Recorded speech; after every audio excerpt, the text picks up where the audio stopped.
Vamos lá agora entender como é a construção de uma pessoa saudável e por que e o que acontece que a gente deixa de percorrer esse caminho e volta para uma escolha que é doente, né? E eu vou contar com os bonequinhos para ajudar a ilustrar como é que isso funciona. A nossa história vai começar com um homem e uma mulher que se conhecem e se namoram e se gostam. E nesse momento do namoro, um olha para o outro, um é a vida do outro e é assim que eles constroem. Só que o relacionamento precisa evoluir, ele não deve ficar na fase do namoro eternamente. A partir do momento que eles começam a se conhecer, se entenderem e chegam à conclusão que os seus objetivos se encontram, eles têm os mesmos desejos, os mesmos sonhos, os mesmos planos, eles decidem se casar.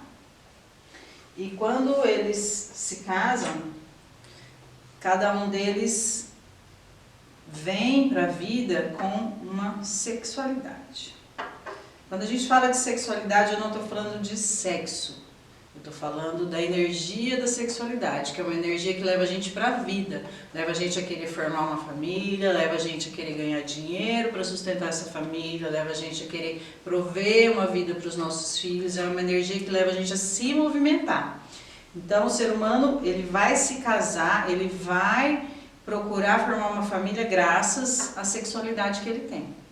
E quando a gente tem uma sexualidade saudável, a gente encontra um parceiro para desenvolver essa sexualidade. Não é ficar tendo relacionamentos com várias pessoas. É você encontrar alguém com quem você vai desenvolver essa sexualidade. Uma sexualidade ativa num casal casado, ele vem e produz uma criança. E essa criança vai olhar para os pais e ver como os pais olham para a vida. Vou colocar aqui a vida. Tá? Os pais, eles precisam continuar olhando para a vida, mesmo depois que vem um filho. Se esses pais ficarem só olhando para o filho, eles transformam o filho na vida deles. E aí quando esse filho sai, morre ou vai para a vida, esses pais ficam sem nada.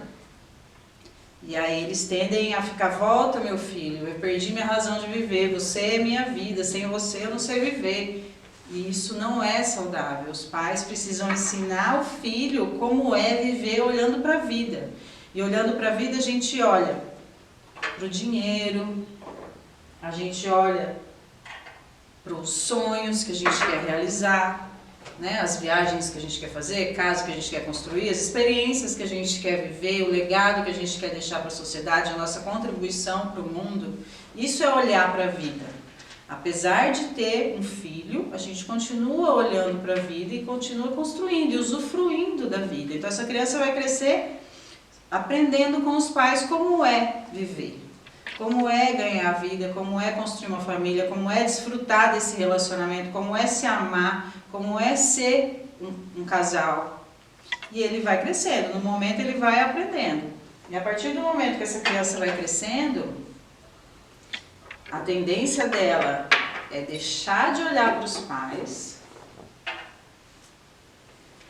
para olhar para a vida. Na adolescência, ela olha para a vida e olha para os pais, porque ela ainda não tem as pernas para caminhar, ela ainda não tem o dinheiro para sair de casa, ela ainda não tem a sexualidade pronta para encontrar um parceiro e formar uma família, então ela olha para a vida e olha para os pais, olha para a vida e olha para os pais. A partir de uma idade em que ela já tem a sexualidade dela desenvolvida, ela vem para a vida e começa a buscar um parceiro. Um homem que vai junto com ela, que também tem a sexualidade dele, construir uma família e ter um filho. E vai repetindo essa história e mostrar para os filhos como é viver a vida, como é crescer e como é ser feliz durante a vida. Mas o que acontece? Essa história aqui geralmente não é bem assim que funciona, né? Geralmente, a maioria de nós temos pais despreparados. E o que pode acontecer aqui? Essa mãe pode adoecer com a saída dessa filha de casa. Essa mãe pode perder a razão de viver quando esse filho sai de casa. E ela começa a clamar pela filha: filha, olha para mim. Filha, eu estou doente, eu preciso de você. Filha, volta para casa.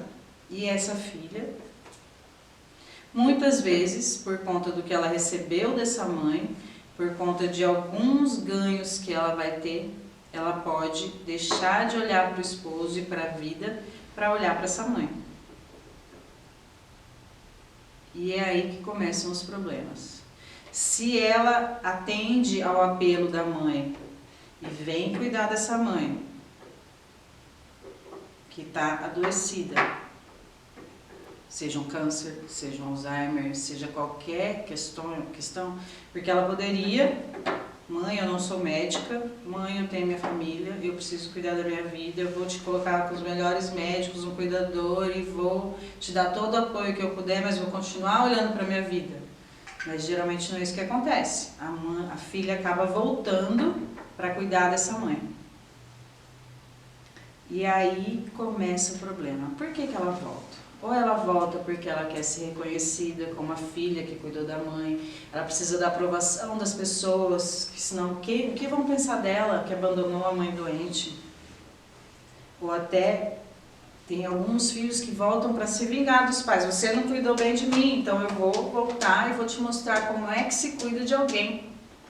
Tem pessoas que voltam para poder controlar o pai e a mãe. Tem pessoas que voltam porque querem ser reconhecidas como fortes. Eu dou conta de cuidar da minha mãe, eu sou uma mulher forte. Eu dou conta da minha mãe, eu dou conta da minha família, eu dou conta do que mais aparecer. Outras pessoas voltam porque têm medo de perderem o paraíso, têm medo de serem castigadas por Deus, têm medo de não ter o perdão da mãe por não ter voltado para cuidar.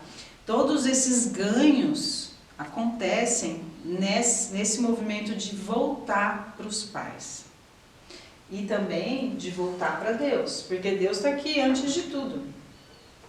Se eu deixo de olhar para a minha vida, de olhar para os meus sonhos, de olhar para o meu esposo, para a minha família e para o que eu quero, e volto para olhar para minha mãe, para o meu pai e para Deus, é porque eu estou tendo um ganho nisso. Eu escolho ter esse ganho do que escolher viver a vida que eu quero. Eu prefiro ficar com esse ganho de ser aprovada, de ser reconhecida como uma boa filha, de ter o controle de tudo nas minhas mãos, de provar que eu sou forte, de provar que eu sou inocente, de ser vítima. Aconteceu, não tinha nada que eu pudesse fazer, eu tive que voltar lá. Eu prefiro esses ganhos do que viver a vida que eu queria, do que viver a vida que eu sonhei. E aí adoece a mãe, adoece a filha, e o pai, para ele continuar de pé e vivo, ele vai acabar cometendo adultério, porque ele tem uma sexualidade ativa. Se ele continuar de pé, trabalhando, produzindo e ganhando dinheiro, provavelmente ele vai ter um caso extraconjugal, porque aqui a mãe, quando adoece, a sexualidade dela adoece junto. A filha, quando vai cuidar da mãe, abandona a sexualidade dela. E o marido dela está aqui. E se esse marido resolve continuar caminhando em direção à vida, recebe uma promoção no trabalho, recebe uma proposta de mudar de cidade, e ele chama a mulher: vamos, é a nossa família, é minha oportunidade, é o meu trabalho, vamos comigo. Se ela escolhe ficar com a mãe, o que vai acontecer é que esse homem vai ter outra mulher. Esse homem vai formar outra família e vai continuar caminhando para a vida. Enquanto essa mulher vai ficar presa nessa mãe, numa relação de amor e ódio, rezando para essa mãe melhorar para ela poder voltar para a vida dela, ou até inconscientemente rezando para essa mãe morrer. Mas muitas vezes, por mais que essa mãe morra, ela não vai ser livre, porque a expectativa ainda vai estar ali. A cobrança e a exigência dessa mãe ainda vão estar presentes na mente dela. E ela vai ter que criar situações, muitas vezes acaba criando situações para sair dessa dependência da mãe. Muitas vezes essa mulher acaba engravidando de um homem qualquer, para ter outra pessoa para cuidar do que não seja mãe. Às vezes essa criança vem até com alguma doença, alguma deficiência, para que exija toda a atenção dela, para que ela não precise mais cuidar dessa mãe. E essa é a construção que a gente vê na maior parte das vezes. E aí começam a acontecer várias situações ruins para sustentar essa dependência dessa mãe, essa necessidade dessa mãe. Porque, como eu disse para vocês, pais bons são pais desnecessários. Criam os filhos para não precisarem deles e eles não precisam dos filhos. Criam os filhos para viverem a própria vida e serem felizes. Uma mãe que exige que a filha volte, muitas vezes essa exigência não precisa nem ser gritada e dita, como no caso aqui do exemplo, filha, volta para casa. Às vezes a mãe fica sozinha, pede para a filha voltar, ou às vezes a mãe faz uma depressão, faz uma outra doença e exige essa atenção da filha. Ou o pai vai embora e a mãe fica sozinha. As coisas acontecem. O problema é essa filha que volta, que abre mão de ser feliz para voltar para casa. Volta e fica aqui sendo alimentada por ganhos indiretos. E é aqui que a gente precisa pensar, né? Que os ganhos são 4 tipos. E você pode começar a refletir o que é que você está ganhando para manter a sua vida do jeito que está. E não chegar na vida que você quer. São combos de ganhos. O primeiro combo desse ganho é o controle, a força, a vingança e o poder. Algumas pessoas têm necessidade de controlar tudo. Controlar a minha mãe, controlar o meu pai, controlar as pessoas. Outras querem exercer a vingança, como eu disse, né? Você não cuidou de mim, então eu vou lá e cuido de você. Eu tô certa e você tá errado, eu vou te provar que você tá errado. Outras pessoas simplesmente gostam de se sentir poderosas e fortes, né? Muitas mulheres guerreiras e fortes. Eu prefiro ser forte do que ser feliz. E para eu ser forte, eu tenho que trazer para minha vida muitas situações de sofrimento. Porque se eu tenho um marido que me ajuda, se eu tenho um dinheiro que facilita a minha vida, eu não preciso ser forte. Agora, para eu ser forte, eu preciso passar por muitas dificuldades para que as pessoas olhem para mim e falem, nossa, como ela é forte, como ela dá conta de tudo isso. E isso é um ganho muito poderoso, porque eu escolho ser forte no lugar de ser feliz. O segundo combo é os ganhos de ser vítima, inocente e não se responsabilizar pela própria vida. E isso acontece porque lá na sua infância você foi vítima. Lá na sua infância você foi inocente e ninguém reconheceu a sua inocência. E aí na vida adulta você atrai para a sua vida situações em que você vai continuar sendo vítima. Tem mulheres que são abusadas muitas vezes. Muitas. Tem pessoas que coincidências terríveis acontecem o tempo todo. São assaltadas várias vezes. Tem pessoas que capotam o carro dezenas de vezes. Tem pessoas que quebram a empresa muitas vezes e nada é culpa delas. E não é realmente. Elas não tiveram culpa. Mas elas têm esse ganho de ser inocente e acabam trazendo na vida delas coisas que acontecem, se repetem para que elas provem que elas são inocentes.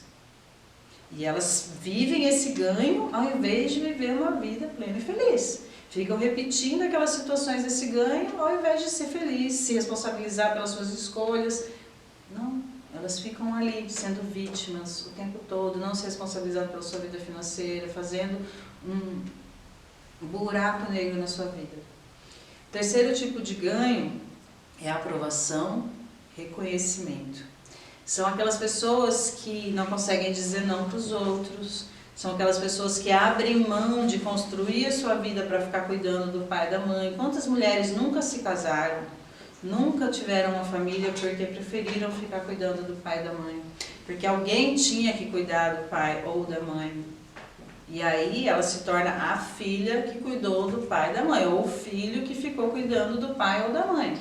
Se você tirar isso deles, eles não fizeram mais nada da vida. A única coisa que eles fizeram foi cuidar dos pais. E o último tipo de ganho tem a ver muito com Deus, né? Que é o perdão, a medo da perda do paraíso e a penitência, a punição. Se eu cometo um erro, eu acho que eu mereço ser punida. E aí eu vou trazendo para minha vida situações para eu ser punida, para eu sofrer, para eu pagar pelos meus erros. Entra aqui também as mulheres e os homens que não se separam por medo de perderem o paraíso. Mulheres e homens que não têm relações sexuais por medo de perder o paraíso. Homens e mulheres que não conseguem ganhar dinheiro. É mais fácil um camelo passar pelo buraco da agulha do que um rico entrar no reino dos céus. Não é isso que é dito na Bíblia? Então, o medo de eu não entrar no reino dos céus me impede até de ganhar dinheiro. E esses ganhos indiretos são muito fortes. E na maioria das vezes estão inconscientes. Mas agora você já pode identificar em qual deles você se encaixa. E descobrir que na vida tudo são escolhas. Inconsciente ou conscientes. E a tomada de consciência é 50% do seu caminho. Hoje você descobriu o que é que você ganha quando você não é feliz. O que é que você ganha quando você não tem um relacionamento que te satisfaz. O que é que você ganha quando você não ganha dinheiro. O que é que você ganha quando você fica doente. Porque junto com o reconhecimento e a aprovação tem o ganho do cuidado também. São aquelas pessoas que estão sempre doentes. Porque quando eu estou doente, alguém cuida de mim. Quando eu estou doente, eu tenho a atenção das pessoas. E aí explica por que tem pessoas que sempre estão doentes. Então agora você sabe. Então pare e pensa nisso que eu te disse, nesses 4 tipos de ganho indireto e tenta identificar em qual deles você se enquadra. Isso é muito importante para a gente conseguir fazer novas escolhas. E aprender que tudo são escolhas, inclusive a doença. Ah, Flávia, a Covid é escolha? É.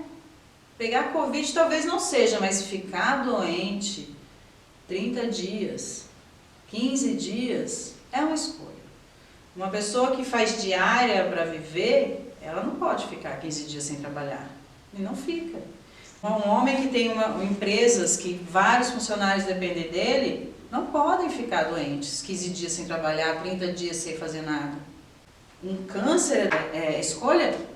É escolha.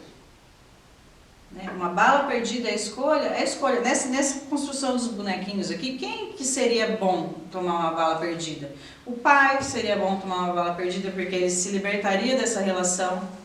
Porque aqui ele está preso, amarrado. A filha, tomar uma bala perdida, também se libertaria de ter que ficar cuidando da mãe. Esse homem não. Ele está olhando para a vida dele, ele vai reconstruir a vida dele, vai fazer outra família. Ele não vai tomar uma bala perdida. Ele não vai adoecer. Mas as pessoas que estão aqui presas na doença, que são adultos doentes, eles podem escolher sim acabar com tudo. Eles podem escolher sim morrer para se ver livre dessa dependência, dessa doença. Então, gente, vamos colocar na nossa cabeça de uma vez por todas que a gente pode escolher ter uma vida incrível. Por que tem pessoas que têm? Por que tem pessoas que têm dinheiro para ajudar, para fazer caridade, para montar instituições, ONGs e fazer mudança no mundo? Por que tem pessoas que têm casamentos felizes, satisfatórios durante anos? Por que tem pessoas que 60, 70, 80, 90 anos são saudáveis? E outras que com 15, 20 anos já são doentes? As escolhas, a grande maioria, são inconscientes. Mas chegou a hora da gente parar de deixar o inconsciente decidir a nossa vida. E conscientemente fazer escolhas melhores. E é essa a nossa proposta aqui, ajudar você a fazer escolhas melhores. E nós vamos fazer isso. No módulo 2, nós vamos começar a cuidar de tudo isso que aconteceu, limpar todas essas memórias, essas emoções, ajudar você a encontrar quem é que está te dando esse ganho direto, em relação a quem você está tendo, porque esses ganhos são sempre relacionados ao seu pai, à sua mãe ou ao seu Deus. E você vai aprender como é que você vai tornar essas pessoas desnecessárias, se elas ainda são necessárias na sua vida. Não é inexistente, Deus existe, o seu pai existe e a sua mãe existe.